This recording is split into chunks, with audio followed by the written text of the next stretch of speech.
Voici l'histoire de Kwame Nkrumah, l'homme qui fut le tout premier président en Afrique après l'indépendance. Avant de vous relater l'histoire de cet homme politique, j'aimerais d'abord vous inviter à vous abonner et à cliquer sur la cloche de notification pour ne pas rater mes prochaines vidéos. Kwame Nkrumah était un homme politique ghanéen, né le 21 septembre 1909 à Krofoul, dans la région de l'actuel Ghana.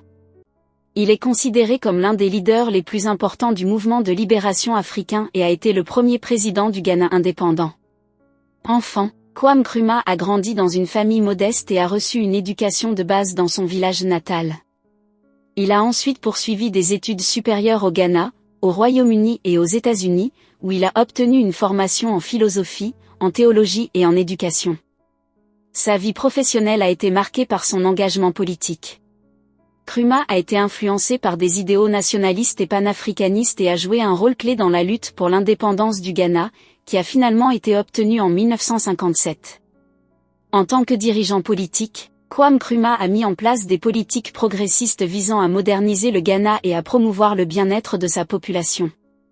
Il a œuvré pour l'éducation, la santé, l'industrialisation et l'unité nationale, faisant du pays un exemple de réussite économique et sociale en Afrique.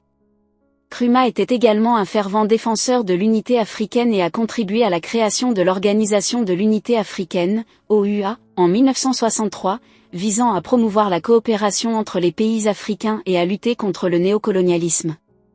Sur le plan familial, Kwame Nkrumah s'est marié à Fathia Halim Ritz en 1957 et a eu 3 enfants. Malgré ses succès politiques, Kwame Nkrumah a également fait face à des critiques et à des oppositions internes. En 1966, un coup d'État militaire soutenu par des puissances occidentales a renversé son gouvernement et Nkrumah a été contraint à l'exil.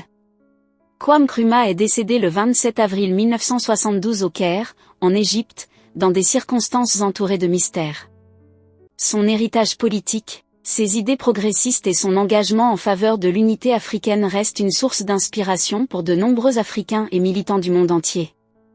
Kwame Nkrumah a consacré sa vie à la défense de la liberté, de la justice et du progrès pour son pays et pour l'ensemble du continent africain.